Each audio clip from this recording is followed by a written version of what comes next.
This is the Isosceles Triangle and Equilateral Triangle worksheet. Our first question here was asking about to find the measures of the following 6 angles. So I think the place where I would start is I would notice we have an equilateral triangle. Equilateral triangle is a triangle that has 3 sides that are the same length. Okay, we know it's equilateral because of the hash marks on each side tell us that all 3 sides are congruent, and if all 3 sides are congruent, then they're going to have the same length. So we know we have an equilateral triangle. In equilateral, lateral means side. So if you're moving laterally, you're moving side to side. So equilateral, equal sides. So equilateral, we have equal sides. If we have an equilateral triangle, we know we also have an equiangular triangle. So if you know all the sides are the same, we also know all of the angles are the same. So we know angle BAC, angle ACB, and angle CBA are all going to be congruent. Okay. So we also know that an equilateral triangle or an equiangular triangle, all the angles are going to be 60 degrees. Okay, if we didn't know that, we can take 180 and divide it by 3, and we get 60. Okay, the reason we're dividing by 3 is because we have 3 angles. We have 3 angles that are all going to be equal. Okay, another way to put it is if we put in an x, we could say they were all x degrees. And then we would have x plus x plus x is 180. 3x is 180. Divide by 3, and we get x is 60. So we have 60, 60, and 60.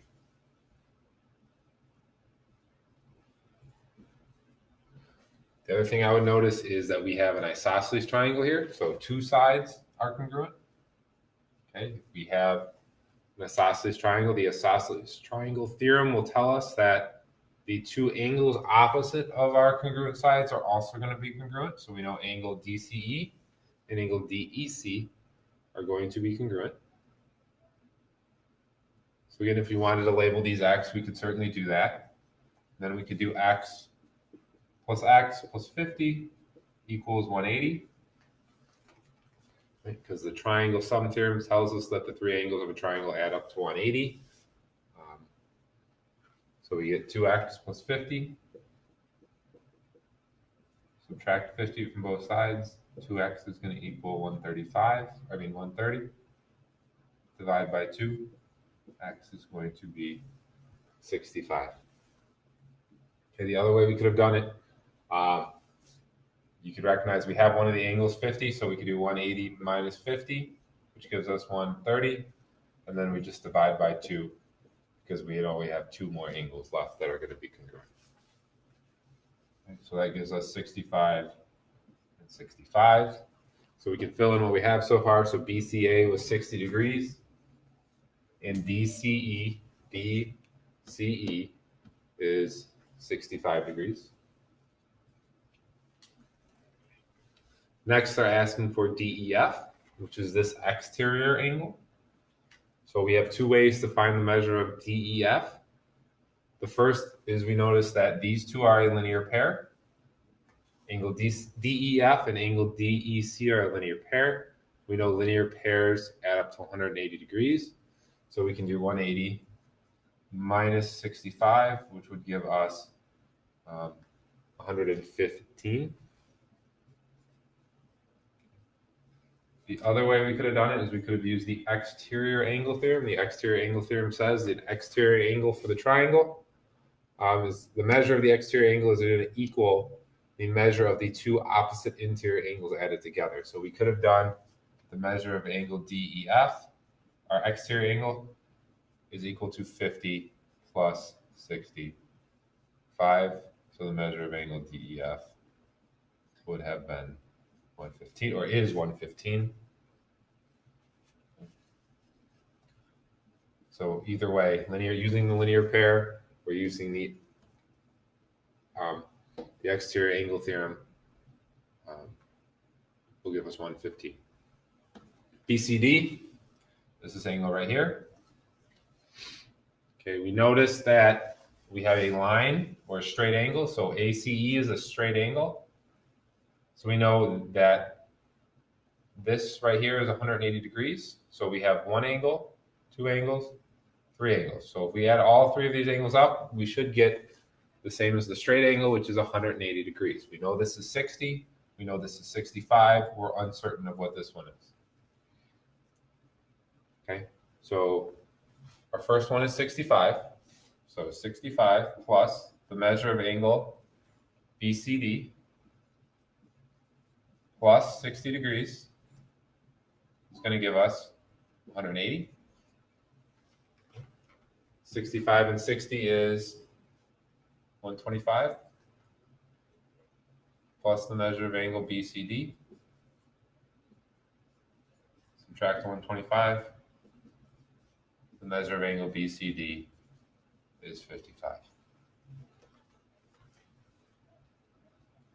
And you don't have to write it all out. I'm just trying to write it all out so we can best understand it. It's basically these three angles have to add up to 180 because we have a straight line.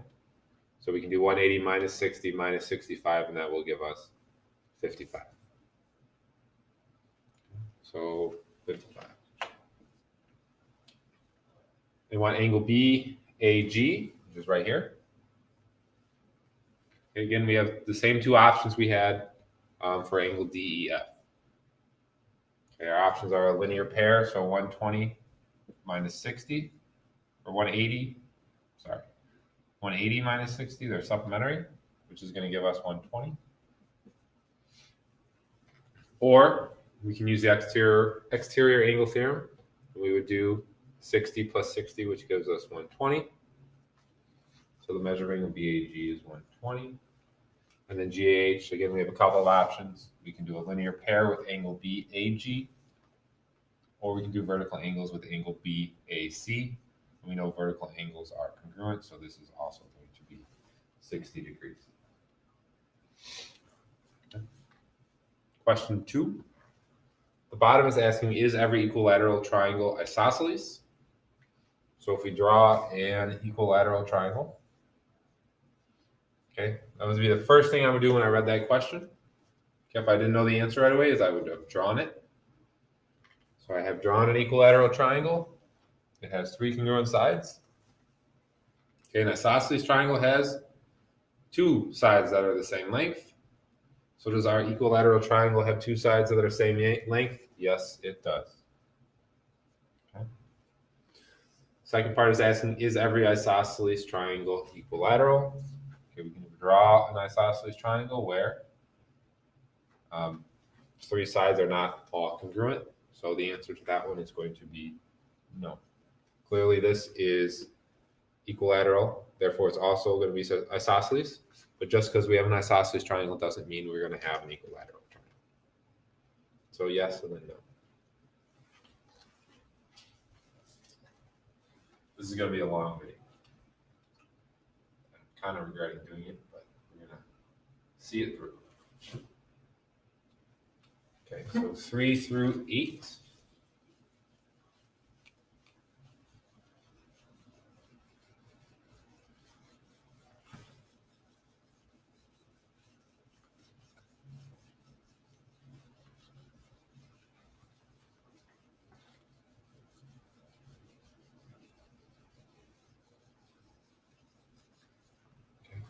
So again, we have an isosceles triangle. We know it's isosceles because it's telling us AB is congruent to CB. So we know we have two sides that are the same length, so we know we have an isosceles triangle. The isosceles triangle theorem tells us if we have two sides that are the same length, two sides that are congruent, then we know the two opposite angles are going to be congruent. So angle A and angle C are going to be congruent. So therefore their measures are going to be equal. So if the measure of angle A is 50, then the measure of angle C is also going to be 50. Then we need to find the measure of angle B. So by the triangle sum theorem, we know that the measures of the three interior angles of the triangle add up to 180. So we know the measure of angle B plus 50 plus 50 equals 180. So the measure of angle B plus 100 equals 180. We subtract 100 from both sides. The measure of angle B is 80 degrees. Again, you don't need to write it all out. You can just do 180 minus 50 minus 50. I just wanted to write it out. So we're just being very explicit and very clear with what we're doing. Number 4, we're going to use the converse of the isosceles triangle theorem, which tells us if the angles are congruent. So if we have two angles that are congruent, then the opposite sides are also going to be congruent. So the length of EF and the length of DF are going to be the same. So if EF is 5, then DF is also going to be 5 centimeters.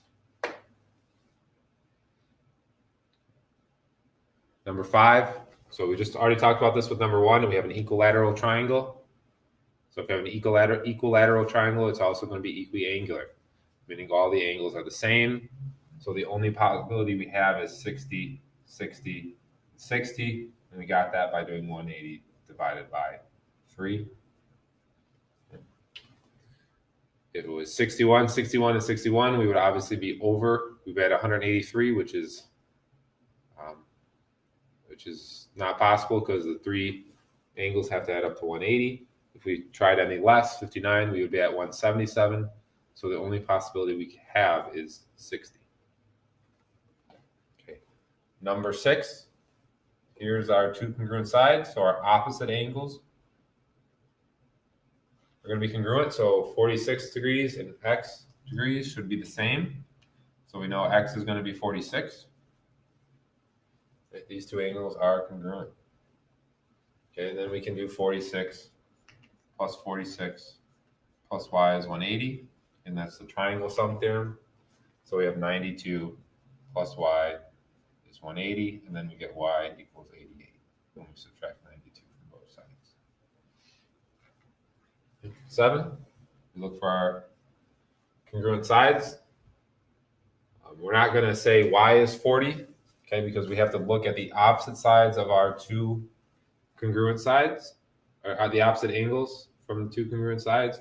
So some people were just rushing right away and they said, oh, y and 40 are on the bottom, so they're congruent, but that's not the case. Our 2 sides are these 2 sides. So the opposite 2 angles are going to be x and y. So we know x and y are the same. Okay, so again, we can do 180 minus 40 gives us 140. So we know x and y are going to add up to 140. So if we divide by 2, we get 70. So x and y have to be 70 and 70. Okay.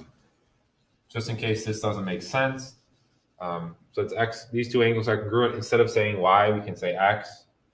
And then we can say x plus 40 equals 180. And then we can solve from there. 2x plus 40 minus 40 minus 40. And then divide by 2. And we get x is 7. So x and y are both going to be 70.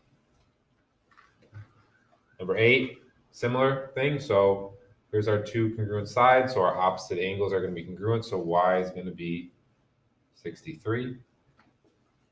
And then 63 plus 63 plus x is going to be 180. So 126 plus x is 180, meaning x is going to be 54. And we subtract 126 from both sides.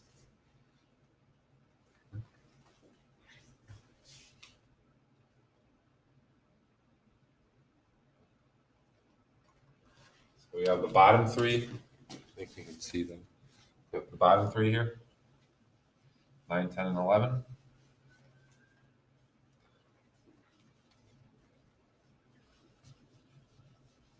This is where they start to get a little more complicated.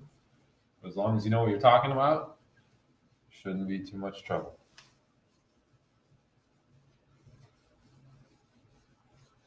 Okay. So we have a linear pair with these 2 angles. So 180 minus 140 is going to give us 40. We have an isosceles triangle. So if this angle is 40, this angle also has to be 40. We know that 40 plus x is 180. Okay, so 80 plus x is 180. Subtract 80 from both sides, and we get x is 100. And then we notice we have vertical angles. So if that's 100, this one is also going to be 100. We do our 180 minus 100, gives us 80. We divide by 2, which will give us 40 and 40. And then we notice we have a linear pair, so this is then going to be 140. Number 10. If this angle is x, that means this angle is also going to be x, because they're the two angles opposite the congruent sides. So we have our three measurements, right? So we have x plus 75 is 180. So 2x is going to equal, we subtract 75 from both sides, 105, divide by 2. X is going to be 52.5. If this is x, right, we have another set of isosceles triangles. If that's x, we also know this one's going to be x. So x plus y is going to be 180. We know x is 52.5, so we can substitute in 52.5 for x. Okay, that's 105. Subtract 105. Y is going to be 75. So we have 52.5 and 75.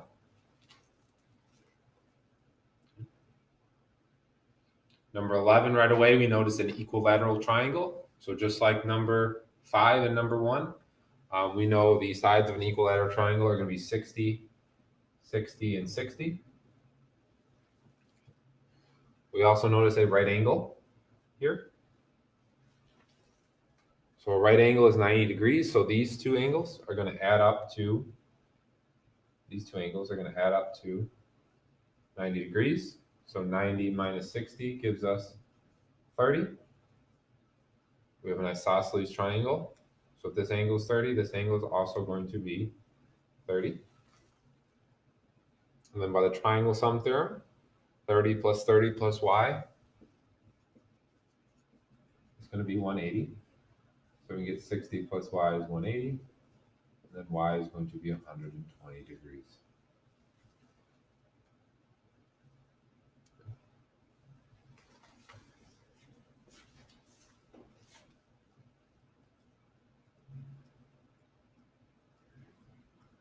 Let's go over to number 12. Number 12 is asking us to use the diagram to explain why triangle PQR is isosceles. They're telling us it's going to be isosceles, and we have to show why it's isosceles. And the first thing we can do is we notice we have vertical angles. So in all cases, vertical angles are going to be congruent, meaning their angle measures are going to be the same. So angle RTS and angle QRP are vertical angles. So since the measure of angle TRS is 55, the measure of angle QRP is also going to be 55. Then we can use triangle sum theorem. So the measure of angle P, this one right here, plus 55 plus 70 equals 180. 55 and 75 gives us 125.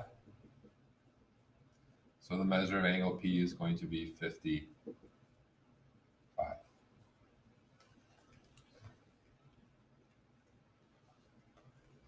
The converse to the isosceles triangle theorem tells us if we have two congruent angles, then the two opposite sides are also going to be congruent.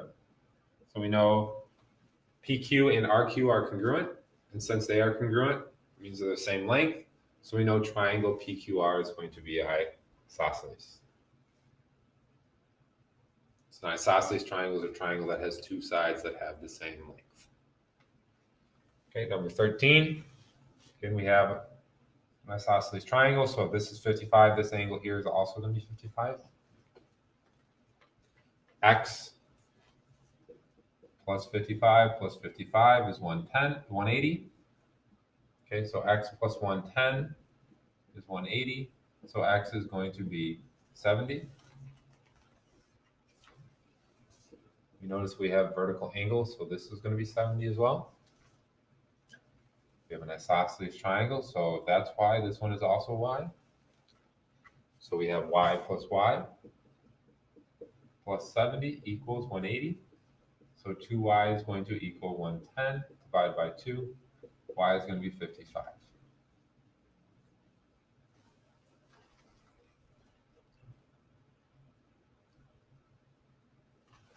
Number 14, let me move it over a little bit.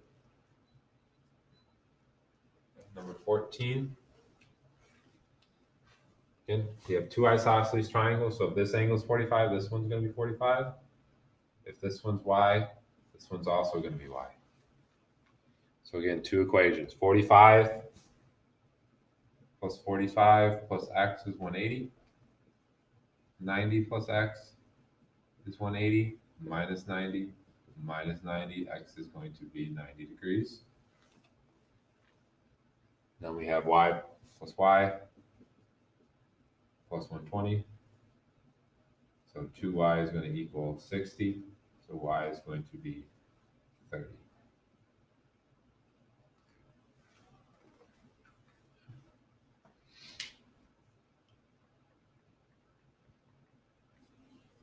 Let me scroll it up.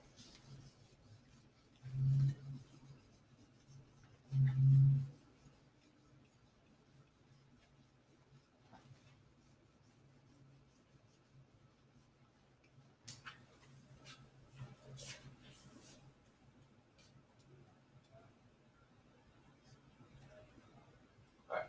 15. So if angle Q is 2x, angle R is also going to be 2x. So here we have 2x plus 40 is 180. So 4x plus 4 is 180. Minus 4 minus 4, 4x is going to be 176. We divide by 4. So 4 goes into 176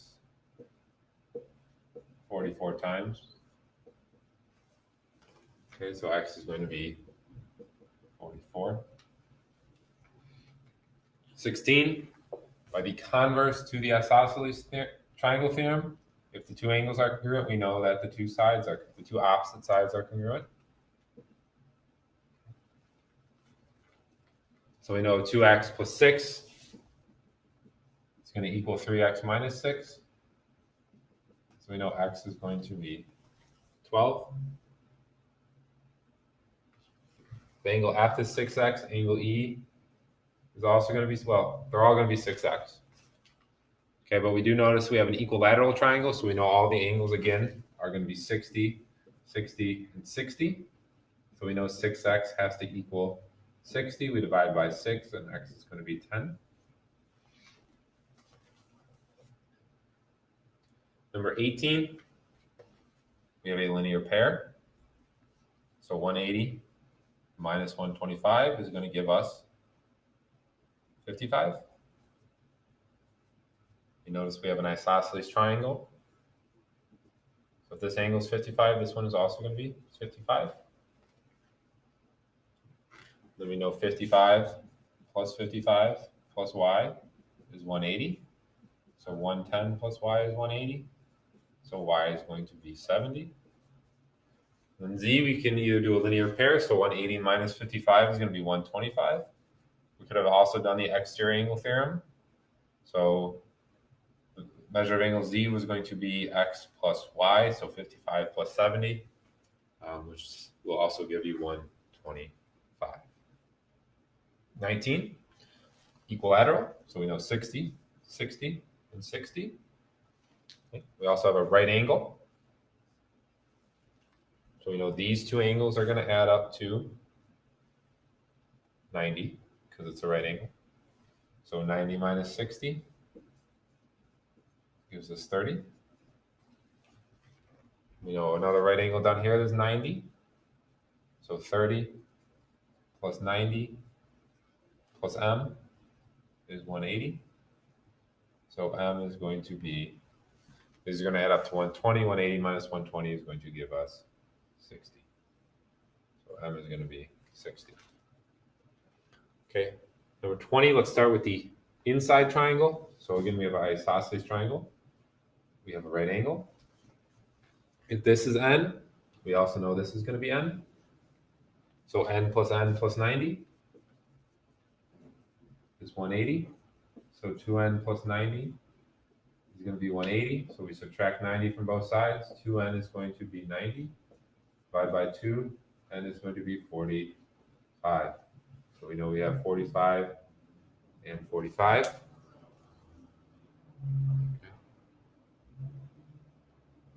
If we look just at the large triangle, okay, so let's just look at a triangle. It's isosceles, and this is 50 degrees. We would take 180 minus 50, which is 130, and we divide by 2 to get 65. So we know these two angles will be 65 and 65. So we know this angle right here is 65. Right? Down here we also have 65. So we know m, if this is m, and this is 45, we know m plus 45 is going to be 65. So subtract 45, m is going to be 20. All right, so we have m and n. Right, this is n, this is m. So m plus n should give us the whole angle right here, which we said was 65. And we had found that n was 45, which means m then has to be 20.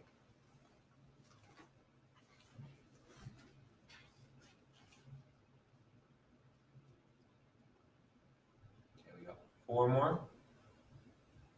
2.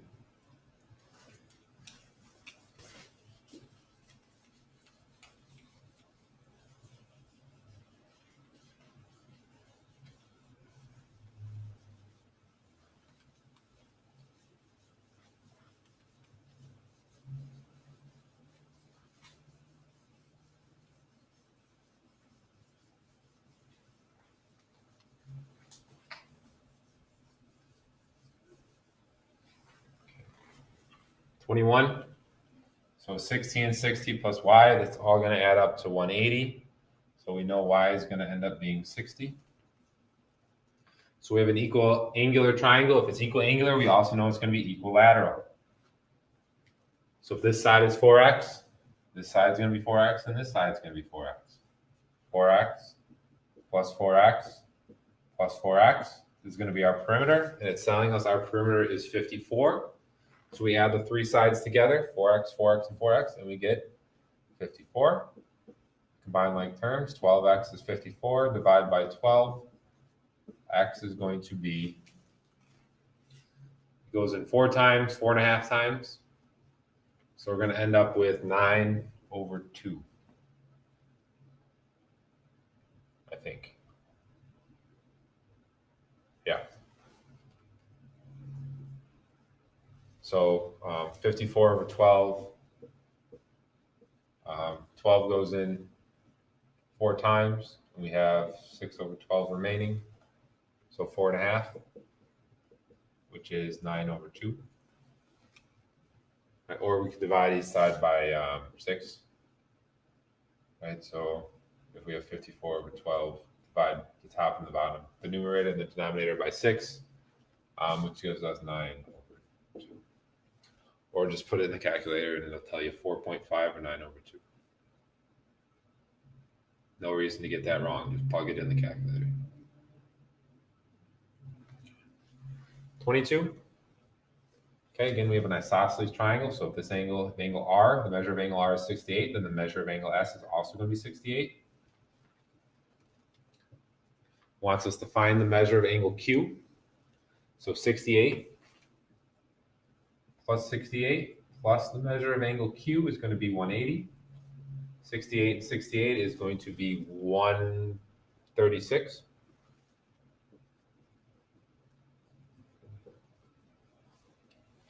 Right? 70 plus 70 is 140, and then we have to subtract 4. Or you can do what I did, I think, was 60 and 60 and then plus 16. Or you could put it in your calculator, and that way you make sure you didn't get anything wrong. But it's going to tell you 136. So the measure of angle Q is going to be 44. Okay. We also know since it's isosceles, and it tells us these two sides are congruent, that means they're going to have the same length. So this is y plus 31. This one is also going to be y plus 31.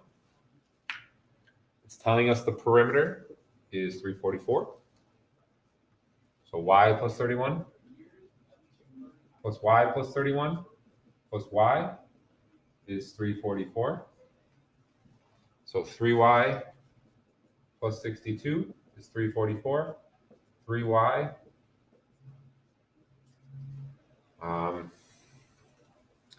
18 more. So that's going to be 282.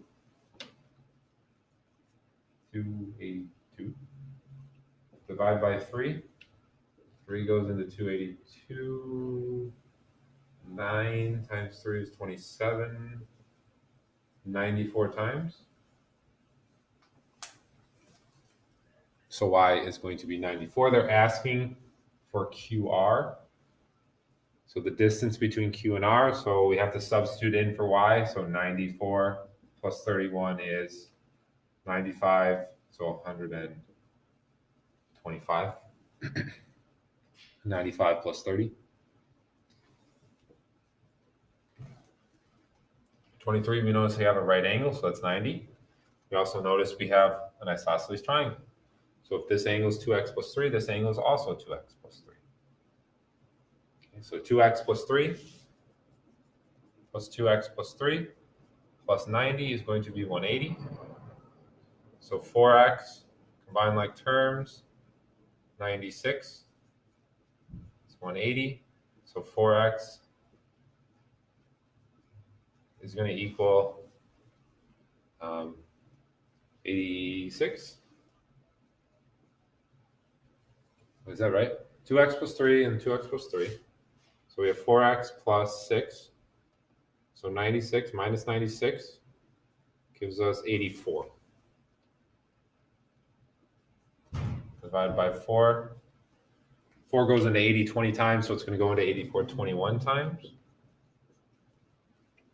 Okay, so x is going to be 21.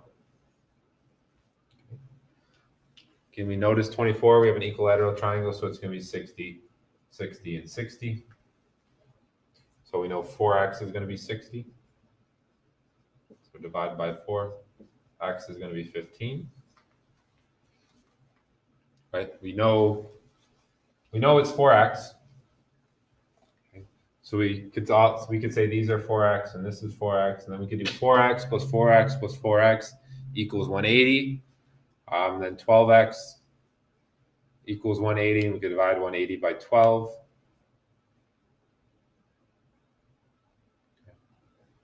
And then we could find x was 15, and then we could multiply by 4 to say it was 60. But we just know all of them are going to be 60, so we know 6x has to equal 4x. And then we can find x to be 15. And then to find y, we have a linear pair, so 180 minus 60 is going to give us 120. Okay. I'm going home now, so good night.